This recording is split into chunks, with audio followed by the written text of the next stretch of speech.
안녕하세요. 오늘의 데일리 뉴스레터에 오신 것을 환영합니다. 1. 한국인의 친절함을 위한 깜짝 선물. 2. 중국에 대한 의존도가 사라졌습니다. 3. 한국은 수십억 인구의 나라를 뒤흔들었다. 한번 진실을 알아봅시다. 대한민국은 전 세계의 빈곤국들을 지원하는 중요한 역할을 해왔습니다. 국제개발협력 프로그램을 통해 대한민국은 경제, 사회 및 문화 발전을 촉진하기 위해 경제적 지원을 포함한 다양한 형태의 지원을 제공해왔습니다. 대한민국의 지원은 주로 교육, 보건의료, 농업, 기반시설 및 지속가능한 발전과 같은 중요한 분야에 집중되어 있습니다. 대한민국은 재정 지원, 전문 기술가의 지원, 기술 협력 및 개발 프로젝트 수행을 위한 경험 공유 등을 통해 지원을 제공하고 있습니다. 최악의 경제 위기가 섬나라를 덮쳤습니다. 중국의 흉기에 빠져 나라 전체가 디폴트 상황에 놓인 스리랑카. IMF 지원까지 고려하고 있다는 이 나라에서 신임 대통령이 뜻밖의 판단을 내렸는데요. 바로 한국에게 스리랑카 주요 광산지대를 넘기겠다고 선언한 것입니다. 한 알짜라고 할 수 있는 금광을 한국이 소유하게 되었다고 하는데요. 대체 왜 스리랑카 신임 대통령이 그런 결정을 내리게 되었는지 지금부터 자세하게 설명해 드리겠습니다. 최악의 상황 임명식에 오른 그는 침울한 표정이었습니다. 이는 다른 국회의원들도 마찬가지였죠. 밖에서는 성난 시민들이 고성을 내지르고 있는 현실에 이제 막 대통령에 취임한 라닐 위크레메싱게는 복잡한 생각이었습니다. 고타바야 라자팍사 스리랑카 전 대통령은 나라를 버리고 싱가포르로 도망쳤습니다. 한 나라의 지도자가 선택한 최악의 행동이라 할 수 있는 모습에 참고 인내했던 스리랑카인들의 분노를 일깨웠죠. 대통령 굼으로 쳐들어간 국민들은 스리랑카 전역이 전기가 통하지 않고 굶고 있음에도 불구하고 대통령 굼만은 전기가 통하고 마실 물과 먹을 것이 풍부하다는 현실에 충격을 받았습니다. 그리고 제일 분노한 것은 누릴 것은 다 누린 라자팍사가 자신과 가까운 이들과 함께 조국을 벗어났다는 사실이었죠.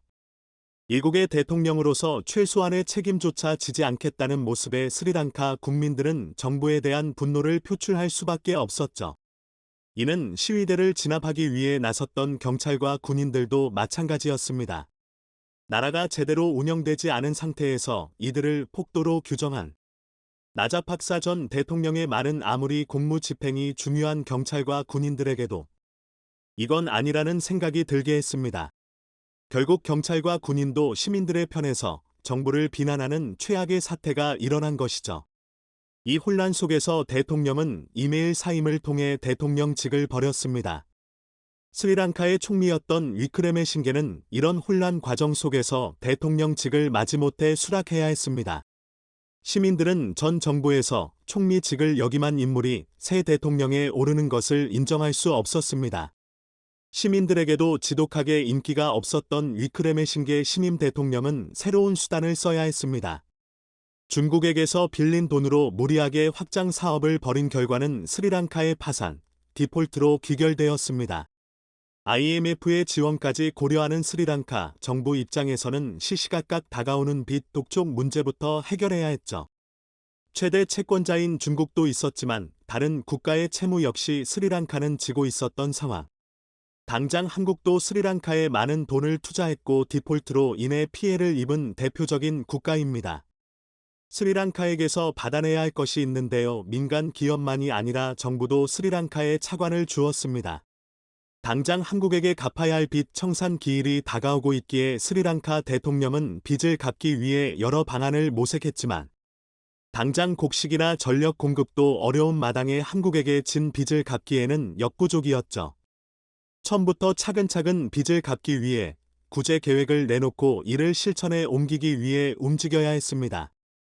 신임 스리랑카 대통령은 고민 끝에 놀라운 결정을 내리게 되었는데요. 바로 스리랑카 광산 가운데서 금이 많이 나오기로 유명한 세루아일라, 시러일러 광산지대를 한국에게 넘기기로 한 것이죠. 스리랑카에 있는 여러 광산지대 중 가장 알짜배기 지역을 넘기면서 한국에게 현물로 빚을 갚는 것과 동시에 중국은 더 이상 믿기 어렵고 그래도 오랜 시간 스리랑카를 도와준 한국에게 스리랑카 대통령은 사정을 한 것입니다. 많은 이들은 잘 모르지만 스리랑카는 보석은 물론이고 각종 광석이 풍부하게 나오는 장소로 이번 세루와일라 광산지대는 그 중에서도 금이 많이 나오기로 소문난 장소입니다. 스리랑카 금은 예전부터 매우 유명했죠. 스리랑카 금의 역사는 기원전으로 거슬러 올라갑니다. 기원전 2세기에 있었던 싱할라 족 왕 두투가문후, 도터게 이머노 통치 아래에 스리랑카 전역에서 금이 발굴되었다는 기록이 남아있는데요. 광부들은 강에서 손쉽게 사금을 채취하는 것은 물론이고 지표면에도 금이 노출되어 있어서 쉽게 캘 수 있었다고 합니다. 서기 8세기에도 스리랑카를 금의 스리랑카의 금은 유명해 인도에서 섬이라고 부를 정도였다고 합니다. 이후 1840년대 도시 콜롬보 근처에서 엄청난 황금을 발견한 영국 선원 브랜들리가 이 소식을 영국으로 알리면서 스리랑카의 골드러시가 시작되었고 많은 기업들이 이 부근에서 황금은 물론이고 각종 보석을 캐기 시작했습니다. 덕분에 많은 이들이 스리랑카에 모여들었고 겉표면에 노출된 금은 빠르게 사라졌지만 그래도 스리랑카에는 많은 금이 있었고 전문 업체들이 땅 속 깊은 곳에 숨겨진 금을 캐기 위해 탐사에 나섰습니다. 세루와일라는 이런 탐사 과정 중에 발견된 지역인데요. 광물이 풍부한 지대라는 것을 발견한 영국 금광 업체는 이 지역의 독점 개발권을 가지고 금은 물론 각종 귀금속 개발에 나섰습니다. 실제로 이 근처에서는 순도 높은 금은 물론이고 사파이어와 감남석 등 귀중한 보석들도 같이 발견되었죠. 스리랑카의 자랑이라고 할 수 있는 보석 광산은 여러 국가에 의해 지배를 당했지만 스리랑카는 이 광산 산업을 지속적으로 유지하기 위해 기업체를 만들어 광산지대를 국유화하는 과정을 거쳤습니다. 세루와일라 역시 이 과정에서 스리랑카 정부 손에 넘어갔죠. 나자팍사 대통령을 비롯한 스리랑카 정치인들은 스리랑카에 있는 귀금속을 기반으로 사업을 벌이거나 엄청난 규모의 채권을 도입하면서 권력 쟁취에 나섰습니다. 스리랑카 국민들은 압도적인 부를 가지고 있는 나자팍사 대통령에게 아무런 저항을 하지 못했죠. 그리고 무분별하게 빌린 돈은 큰 빚으로 돌아왔습니다. 그나마 스리랑카가 가지고 있는 자산 중 제일 멀쩡한 것들이 바로 스리랑카 정부가 소유하고 있는 여러 광산인데요. 중국보다도 먼저 한국에게 빚을 갚겠다고 하면서 한국에게 광산을 준 것이죠.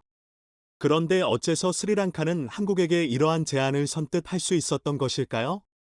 그것은 한국이 스리랑카에 여러 차관을 빌려주면서 스리랑카 경제에 상당한 투자를 단행했기 때문입니다. 스리랑카에 진출한 외국 기업들 중 20%가 한국 기업들로 스리랑카에서 가장 큰 투자 및 고용을 담당하고 있는 나라가 한국입니다. 스리랑카의 연간 수출액 10%가 한국 기업에서 나올 정도죠. 경남기업, 한진해운, 오션뮤직, 삼양난카와 같은 한국 기업들은 일찍이 스리랑카 시장의 발전 가능성을 눈여겨보고 이 지역에 사업체를 세웠고 현지인들을 고용했습니다. 스리랑카 정부 역시 한국의 투자를 반기며 세제 지원을 해주었죠. KT 역시 스리랑카에 엄청난 투자를 하면서 스마트시티 지원에 나서는 모습을 보였습니다. 디폴트가 터지기 전에 기술 협력은 물론이고 노하우 전수까지 한국이 앞장서겠다며 계약을 하는 모습을 보인 바 있었죠. 한국공적개발원조, OTA, 중점협력국이 또한 스리랑카이기 때문에 올해 스리랑카의 원조 확정액만 967억 원에 달하죠.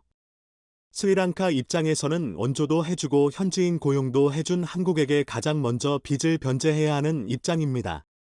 또한 스리랑카인들이 현재 반중 정서가 심하다는 것 역시 한국이 광산을 먼저 받을 수 있는 계기였습니다.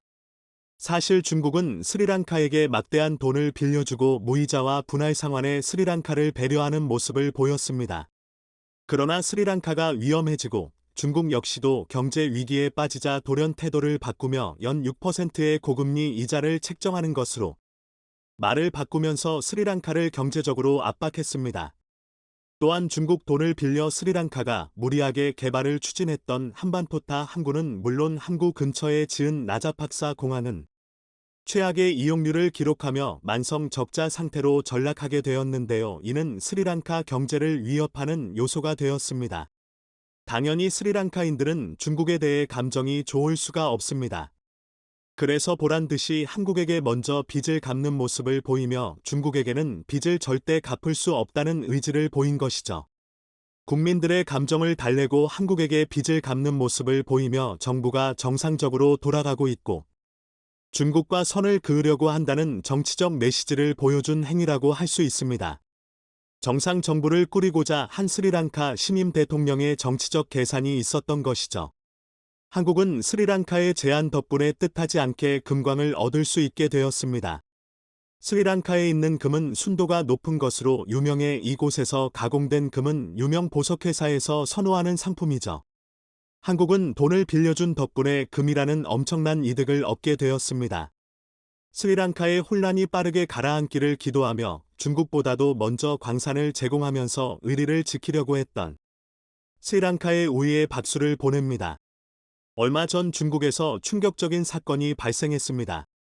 중국 쓰촨성에서 산사태가 발생해 주변에 있던 광물업체의 숙소 등을 덮쳐 모두 19명이 사망하는 등 대규모 인명피해가 발생한 겁니다. 전문가들은 이 사건을 두고 중국의 무분별한 광물 채굴 작업이 재난을 만들어내고 있다고 지적했습니다. 실제로 이번 산사태로 가장 큰 피해를 입은 곳 역시 광물업체였습니다. 자원에 대한 중국의 집착은 실로 엄청납니다. 중국 기업들은 지난 2년간 약 6조 원을 들여 전 세계 리튬 광산 약 20개의 지분을 인수했습니다. 이대로 가다간 2025년까지 중국이 세계 리튬 생산 능력의 3분의 1을 장악할 것으로 추정되고 있습니다. 리튬은 하얀 석유로 불리며 전기차 배터리 원가의 40%를 차지하는 핵심 광물입니다. 하지만 아프리카에서부터 중남미에 이르기까지 리튬을 비롯해 핵심 광물이 있기만 하면 대규모 투자를 해서 선점해버리는 중국의 전략은 커다란 위험을 안고 있습니다. 중국이 투자한 국가들이 대부분 말리, 나이지리아, 볼리비아 등 국가의 통제권을 벗어난 테러나 전쟁에 위험이 있는 나라들입니다. 자칫 중국이 들어주고 있는 광물 채굴에 예기치 못한 상황이 벌어지면 전 세계 핵심 광물 공급망에 심각한 타격을 줄 수 있기 때문입니다. 아울러 리튬 가격이 급락하면 리튬 가격이 비쌀 때 광산에 대거 투자한 중국 기업들은 재무 위험에 노출될 수도 있습니다. 실제로 리튬 가격은 중국의 전기차 수요 증가 등에 힘입어 최근 2년 새 500% 넘게 올랐다가 올해 들어선 고점 대비 절반 이하로 떨어진 상태입니다. 중국이 이처럼 특히 리튬 이란 광물에 매달리는 이유는 우후죽순 생겨난 중국 전기차 기업들 때문입니다. 하지만 한때 잘 나가던 전기차 기업들은 이제 중국 안에서조차 골칫덩어리로 전락하고 말았습니다. 최근 중국 전기차 시장의 경쟁이 과열되면서 현지 전기차 기업들이 졸졸이 문을 닫고 있습니다. 전기차 공장 하나가 문을 닫을 때마다 그 지역 경제가 휘청이는 것은 말할 것도 없습니다. 2018년 중국 자동차 기업은 478곳에 달했지만 지금 살아남은 업체는 100여 곳밖에 되지 않습니다. 불과 5년 만에 300곳 이상이 사라지거나 시장에서 철수한 것인데요. 중국 정부의 지원을 잊고 성장한 중국 기업들은 호황기에 폭발적으로 생겨났다가 경기가 조금만 주춤해져도 줄파산으로 사라지는 일이 비일비재합니다. 이런 상황에서 한국은 중국의 리튬 장악 프로젝트를 완전히 무용지물로 만들어 버렸습니다. 한국과학기술연구원, 키스트, 에너지저장연구센터 이민아 박사팀이 리튬이온 전지를 대체할 마그네슘 2차 전지를 개발한 겁니다. 이 전지는 일반 2차 전지에 쓰이는 전해질을 사용할 수 있으며 지금까지 연구됐던 마그네슘 전지보다 충전할 때 필요한 전기를 10분의 1가량 줄일 수 있습니다. 뿐만 아니라 990회 이상 충전과 방전을 거듭해도 안정적으로 작동합니다. 연구팀은 한국은 값비싼 리튬을 전량 수입에 의존하고 있지만 마그네슘은 국내 매장량이 많아 소재 단계부터 연구개발을 하고 있다고 밝혔습니다. 마그네슘은 리튬보다 에너지 저장 용량이 1.9배 높지만 지금까지 효율적인 충방전이 어려웠습니다. 하지만 연구진은 마그네슘 금속을 음극으로 사용해 고효율로 충방전 반응을 유도하는 기술을 개발한 것인데요. 이 기술을 적용해 테스트한 결과 리튬이온 전지에 들어가는 것과 유사한 전해질 TFSI를 사용해도 충방전 때 과전압이 0.2V 미만으로 과전압을 10분의 1로 줄였습니다. 즉 충전할 때 전기를 더 적게 사용할 수 있다는 겁니다. 또 지금까지 연구됐던 마그네슘 전지의 쿨롱 효율이 10% 미만이었던 반면 이번 연구진이 개발한 전지는 99.5%까지 향상됐습니다. 이번 연구 결과는 에너지 저장 시스템 ESS에 적합한 일반 전해질 기반의 저비용, 고에너지 밀도 마그네슘 2차 전지의 상용화 가능성을 높일 것이라고 보고 한국 연구팀은 이번 연구 결과를 나노 소재 분야 국제학술지 ACS 나노, 네노 최신호에 발표했습니다. 뿐만 아니라 한국은 캐나다 최대 광물 기업과 계약을 맺으며 에너지 다원화를 통해 중국 의존도에서 탈피했습니다. 이국의 인플레이션 감축법 시행으로 북미 지역에서 2차 전지 등에 쓰이는 핵심 소재 공급이 매우 중요해진 지금 한국은 중국에 대한 의존도를 탈피하면서 미국 인플레이션 감축법의 제재를 피하기 위해 캐나다 최대 광물 생산지 브리티시 컬럼비아주와 손을 잡았습니다.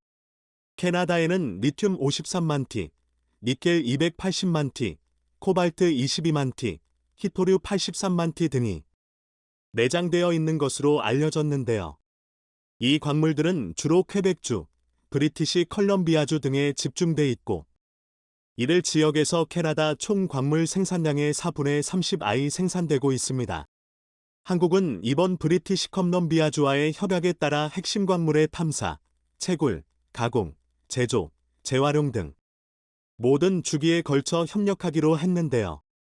이렇게 되면 한국은 안정적으로 핵심 광물을 공급받게 되고 수급 중단 또는 가격 급등과 같은 시장 리스크 발생 가능성이 현저히 줄어들게 됩니다.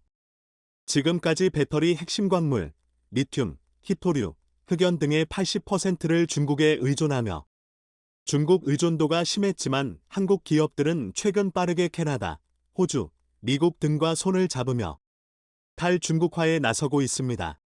H에너지솔루션은 2025년부터 6년간 미국 컴파스 미네랄이 생산하는 탄산리튬의 40%를 공급받기로 계약했고 SK온은 미국 웨스트워터 리소스와 배터리 음극재 공동개발 협약을 맺었습니다. 포스코 인터내셔널 역시 호주계 광업회사 블랙록 마이닝의 자회사 파로 그라파이트와 2차 전지 배터리용 천연흑연 장기 공급 계약을 맺었습니다. 그리고 이제 한국 기업들은 한국 기업들끼리도 본격적인 협업에 들어가기 시작했습니다. 현대차와 삼성이 미래차 동맹을 맺은 건데요. 현대차는 최근 진행한 제네시스 디스플레이 입찰에서 삼성 디스플레이를 최종 공급사로 선정했습니다. 현대를 대표하는 차량에 삼성의 디스플레이가 적용되는 건 지금까지 없었던 일이기 때문에 업계가 주목하고 있습니다. 현대차는 앞선 2021년 아이오닉 5에 삼성 OLED를 적용한 바 있지만 그건 사이드미러 모니터용이었습니다. 사실 두 그룹은 1990년대 후반 삼성이 완성차 사업에 진출한 이래 갈등 관계에 가까웠습니다. 독일계 차량 부품업체 하만으로부터 인포테인먼트 시스템과 카오디오를 공급받았던 현대차는 삼성전자가 2017년 하만을 인수하자 더 이상 하만으로부터 오디오를 공급받지 않고 협력사를 LG전자, 보스 등으로 교체하기도 했을 정도입니다. 그러다 2020년 정의선 회장이 삼성 SDI를 찾아 이재용 회장과 정격 회동하면서 분위기가 바뀌기 시작했는데요. 자동차가 전기차, 자율주행차로 발전하면서 이제 갈등보다 협력이 훨씬 더 큰 시너지와 성과를 창출할 수 있다고 판단해 공감대를 형성한 것으로 보입니다. 코로나 이후 빅테크 기업들의 약진으로 정말 많은 분야에서 급속도로 혁신이 일어났습니다. 지금까지 한 우물만 파던 기업들은 격변하는 시장 분위기 속에서 살아남기 위해 다양한 분야에 진출하여 혁신적인 제품을 내놓기 시작했습니다. 이 과정에서 그간 경쟁 관계였던 기업들이 협업을 진행하는 장면도 흔하게 볼 수 있게 되었습니다. 반면 중국 전기차 기업들이 내수시장이라는 우물에서 서로를 저격하며 박 터지게 싸우는 동안 한국은 핵심 광물 탈중국화를 비롯해 한국 기업 간 협력까지 강화하고 있습니다. 미래에 어떤 기업이 경쟁력을 갖추고 살아남을지는 뻔해 보이는데요. 전 세계 최고 기업들이 모여있는 미국 실리콘밸리의 스승으로 불리는 매튜 볼은 얼마 전 한국 기업들을 보고 놀라운 발언을 했습니다. 10년 안에 실리콘밸리를 뛰어넘을 기업이 한국에서 나올 것. 매튜 볼은 한국 기업들의 빠른 의사결정과 추진력을 보며 급변하는 환경 속에서도 살아남아 실리콘밸리를 뛰어넘을 수 있다고 분석했는데요. 매튜 볼의 예상은 상당한 의미가 있습니다.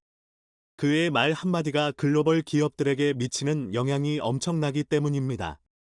실제로 전 페이스북 현 메타의 CEO 마크 저커버그는 메타버스 기술의 향후 30년의 운명이 걸려 있다는 것을 직감하고 매튜 볼을 직접 만나 페이스북의 미래에 대해 이야기 나누고 이듬해 기업명을 메타로 바꿨다고 합니다. 넷플릭스 CEO 리드 헤이스팅스 역시 매튜 볼을 두고 미래를 정해 내릴 수 있는 유일한 사람이라고 언급한 바 있습니다. 실리콘밸리의 스승으로 불리는 사람이 한국 기업들의 미래를 극찬했다는 것은 정말 놀라운 일이지만 당장 우리에게는 국내 기업들의 혁신이 그다지 크게 와닿지 않습니다. 하지만 이를 두고도 매튜 볼 그의 저서 메타버스 모든 것의 혁명을 통해 다음과 같이 언급하고 있습니다. 진짜 혁명은 설명되지 않는다. 거대한 해일처럼 그저 드러날 뿐이다. 그럼 지금부터 우리가 모르는 사이 어떤 변화의 해일이 일어나고 있는 것인지. 매튜 볼의 신작, 메타버스 모든 것의 혁명책의 일부를 읽어드리겠습니다. 2023년에는 확실히 메타버스를 둘러싼 과대 선전이 줄어들었다. 하지만 이를 퇴보로 여기거나 진전이 없는 상태로 오인해선 안 된다. 최근 급증한 대규모 언어 모델, LLM, 챗봇과 인조인간 같은 인공지능, AI 등 AI 솔루션의 발전은 메타버스의 성장을 보여주는 훌륭한 예다. 이러한 발전은 여러 면에서 메타버스에 중요한 역할을 한다. 핵심 영역이 하나 더 있다. 바로 아시아 극동에 위치한 한국이라는 나라다. 2023년의 메타버스 트렌드를 조망할 때 한국이라는 나라에서 메타버스 세계가 어떻게 펼쳐질지, 그것들이 각 기업과 소비자 그리고 산업계 전반에 어떤 영향을 미칠지 주시해야 한다. 한국 시장은 전 세계적으로 독보적인 역할을 수행하고 있다. 중국을 제외하면 전 세계 인터넷 시장은 그야말로 미국 시장이나 다름없다. 이메일과 인스턴트 메신저, 검색 기능 같은 유틸리티, 세일즈포스나 아이클라우드나 마이크로소프트 오피스 같은 소비자 중심 서비스를 비롯해 전 세계적으로 사용되는 클라우드와 네트워킹 서비스 대부분은 미국 기업이다. 그런데 한국은 이러한 추세에서 벗어나 있다. 한국에서 가장 인기 있는 인터넷 기술과 서비스, 장치 대부분이 한국 기업에서 만들고 운영하는 것이다. 한국은 실시간 서비스 개인과 소설 세계를 선도했고, 대체로 서구권 국가보다 규모가 크고 정교한 제품과 서비스를 내놓아 인기를 끌었다. 이는 세계적으로 매우 이례적인 성취이며, 이러한 추세는 당분간 지속될 것으로 보인다. 현대자동차가 인도에서 내놓은 신차가 예약 주문 1만 대를 돌파하는 대박을 터뜨렸습니다. 현대차가 인도 시장 공략을 위해 내놓은 6세대 베르나는 2019년 국내에서 단종된 엑센트의 인도 전략 차종입니다. 6세대 베르나는 전면은 그랜저, 코나처럼 일자형 헤드램프가 적용됐고 뒷모습도 새롭게 디자인됐습니다. 내부는 최신 트렌드에 발맞춰 계기판과 내비게이션의 듀얼 모니터가 적용됐고 자동 감지 기능으로 장애를 조절할 수 있는 17가지 레벨 2 운전자 지원 시스템이 적용됐습니다. 그런데 가격이 놀랍습니다. 약 100만 루피, 한화 1,600만 원부터 시작해 최대 2,600만 원에 이릅니다. 현대차가 베르나의 사전 계약을 진행하자 출시 일주일 만에 사전 예약 1만 대를 돌파. 인도 세단 시장의 돌풍을 일으켰는데요.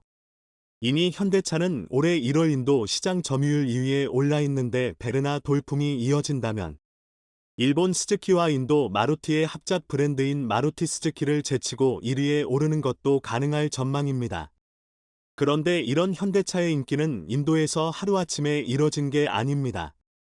현대는 아시아 태평양 지역 85개국 수출을 담당할 허브로 인도를 낙점했고 일찍부터 인도 시장에 공을 들여왔습니다. 그동안 SUV 모델들을 앞세워 강력한 마케팅을 펼쳐왔습니다. 그 결실이 이제 빛을 보기 시작한 것인데요. 2019년 인도에서는 요즘 인도 인사들은 현대차를 탄다고 말할 정도로 현대의 SUV 알카자르가 화제였습니다. 알카자르는 현대가 인도 전략형 SUV로 내놓았던 크레타의 6, 7인승 버전으로 2019년 인도에서 하루에 약 5,600대 가량이 판매되었을 정도로 큰 인기를 끌었습니다. 대가족으로 구성된 인도 현지 시장에 6, 7명이 탑승하기 적합한 3열 시트가 구성되어 있다는 점이 알카자르 인기에 큰 몫을 차지했는데요. 현대차가 그만큼 인도 시장에 대한 조사를 철저히 한 것입니다. 현대차의 히트작은 알카자르뿐만이 아닙니다. 지금까지 인도 자동차 시장에서 부통의 1위는 인도의 마루티와 일본 스즈키가 합작한 마루티 스즈키의 차량들이었습니다. 그런데 2019년 현대차가 내놓은 또 다른 차량인 베뉴가 마루티를 제치고 판매량 1위를 거머쥐자 인도 자동차 업계는 깜짝 놀랐습니다. 베뉴는 출시하자마자 단 8일 만에 7천여 대가 팔렸고 일주일 만에 사전 예약 2만 대를 기록하더니 2019년 인도 내 최고 권위를 자랑하는 ICOTY 2020분 시상식에서 111점을 얻어 올해의 차에 뽑히는 기염을 토했습니다. 이 소식에 가장 충격을 받은 곳은 일본 자동차 기업들입니다. 현대의 또 다른 차종인 크레타 역시 2019년에는 마루티 스즈키의 소형 SUV 브레자에 밀려 2위를 기록했지만 2022년 크레타 2세대 모델을 출시하자 마루티 스즈키를 제치고 1위로 올라섰습니다. 이렇듯 현대차는 분명 일본 자동차들의 점유율을 빼앗으면서 성장했기에 의미가 큽니다. 현대차는 1996년 인도에 진출한 이후 진출 3년 만인 2001년 총 20만 대 생산을 돌파하는 성과를 냈습니다. 이처럼 지금까지 현대자동차는 인도 시장에서 주로 인도 현지에 맞게 설계한 SUV 국민차 반열에 올랐는데요. 여기에 올해 내놓은 6세대 베르나가 돌풍을 일으키며 이제 세단 시장까지 1위를 넘보고 있는 것입니다. 지금까지는 한국 자동차들이 인도 시장에서 주로 높은 가성비로 국민차의 반열에 올랐다면 이제 현대 기아차는 뛰어난 안전성과 성능으로 인정받고 있습니다. 보시는 장면은 미국 고속도로를 달리던 기아 자동차 소울이 옆 차량에서 빠져나온 타이어와 충돌해 3m 공중으로 솟구쳤다가 전복되는 모습입니다. 미국 폭스뉴스 등에 따르면 이 충격적인 사고는 지난 23일 낮 체스워스 지역의 한 고속도로에서 발생했습니다.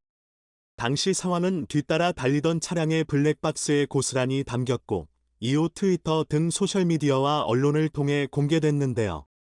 해당 영상을 보면 기아 소형 SUV인 소울과 쉐보레 픽업 트럭인 실버라도가 나란히 달리던 중 갑자기 쉐보레의 왼쪽 앞바퀴가 빠져나오면서 소울 앞으로 튀어나옵니다. 소울은 피할 틈 없이 그대로 타이어를 들이받았고 그 즉시 하늘 높이 튀어 올라 공중에서 반 바퀴 구른 뒤 앞쪽 보닛부터 바닥에 떨어졌습니다. 이후 기아차는 바닥에서 180도를 더 구른 후에 천천히 정지했습니다. 한눈에 봐도 매우 큰 사고였지만 놀랍게도 기아 소울에 타고 있던 운전자는 다행히 가벼운 상처만 입은 것으로 전해졌습니다. 영상을 본 네티즌들은 샵사인 운전자가 크게 다치지 않은 건 기적 같은 일이다. 기아의 엔지니어들에게 박수를 보낸다. 한국 자동차의 품질이 이 정도라니 세계적이다 등의 기아차에 대한 폭풍 칭찬이 이어졌습니다. 앞으로 전 세계 시장에서 한국 자동차의 부상과 일본 자동차의 몰락은 더욱 가속화될 것으로 보이는데요. 현대차는 지난해 인도 시장 순익 7천억을 달성해 인도에 진출한 이후 최대 성과를 거뒀습니다. 현대차와 기아의 인도법인 판매량을 더하면 100만 대를 넘어섰습니다. 현대기아차의 인도법인은 미국 법인에 이어 이익기여도는 2위에 올라설 정도로 성장했는데 이런 결과는 14억 인구의 인도 시장이 앞으로 확장성이 더 크다는 점에서도 고무적입니다. 이런 여세를 몰아 현대자동차는 통 큰 결단을 내렸습니다. 제너럴 모터스의 인도 마하라슈트 타네가온 공장을 인수하겠다고 발표한 겁니다. 현재 현대차는 인도에 2개의 공장을 보유 중이며 연간 생산 규모는 총 76만 대 수준입니다. 여기에 제너럴 모터즈 공장을 인수한다면 현대는 인도에서 총 90만 대 생산 능력을 갖추게 됩니다. 사실 현대 기아 자동차가 진짜 노리고 있는 것은 인도 전기차 시장의 선점입니다. 인도 정부가 2030년까지 전기차 비중을 30%까지 끌어올린다고 발표했기 때문입니다. 2019년 인도 챈나이 공장에 1조 원을 투자해 전기차 생산 설비를 갖춘 현대는 올 초 아이오닉 5 생산과 판매에 돌입했는데요. 오는 2028년까지 6년간 400억 루피, 한화 약 6,072억을 투자해 전기차 관련 R&D와 인프라를 확장하고 순차적으로 6개 전기차 라인업 내놓아 인도 전기차 시장 주도권을 잡겠다는 게 현대의 큰 그림입니다. 사실 그간 인도 시장은 일본 자동차 기업들이 꽉 잡고 있었습니다. 그런데 일본 기업들이 전기차 시장을 놓친 사이 현대차가 인도 시장을 적극 공략한 것입니다. 그런데 인도 전기차 시장을 선점하기 위해 막대한 투자를 해 놓은 현대차의 행운이 뒤따랐습니다. 인도에서 전기차 배터리의 핵심 소재인 리튬을 안정적으로 공급받을 수 있는 길이 열렸기 때문입니다. 최근 인도지질조사연구소에 따르면 인도 북부 지역에 590만 톤에 달하는 리튬 광산이 발견됐습니다. 현재 리튬 매장량 1위는 칠레이지만 이번에 발견된 매장량으로 인도는 단숨에 세계 2위의 리튬 강국으로 올라설 만큼 엄청난 매장량입니다. 리튬은 전기차 배터리의 핵심 소재 중 하나로 전기차 산업에서 매우 중요한 역할을 하는 광물입니다. 이런 리튬이 인도에 상당량 매장돼 있다는 것이 발견됐다는 것은 현대의 기아차의 엄청난 호재입니다. 인도는 중국과 관계가 좋지 않기 때문에 중국 전기차가 들어오기는 어렵습니다. 일본은 전기차 양산 능력이 없습니다. 현대 기아차는 이미 인도에서 전기차 공장을 운영하고 있습니다. 게다가 2028년 인도 전기차 클러스터가 완성되면 폭발적인 생산이 가능합니다. 이런 상황에서 인도의 리튬 광산이 발견됐다는 것은 현대의 기아차가 저렴한 가격에 리튬 자체 조달이 가능해진다는 이야기이며 이는 경쟁사인 일본 자동차 기업들을 완전히 시장에서 몰아낼 수 있는 양산 능력을 얻게 된 것입니다. 여기에 현대가 제너럴 모터스 공장 인수에까지 성공한다면 현대의 기아차가 세계 전기차 시장을 장악하는 데 인도 시장은 완벽한 거점이 될 전망입니다. 시청해 주셔서 감사합니다.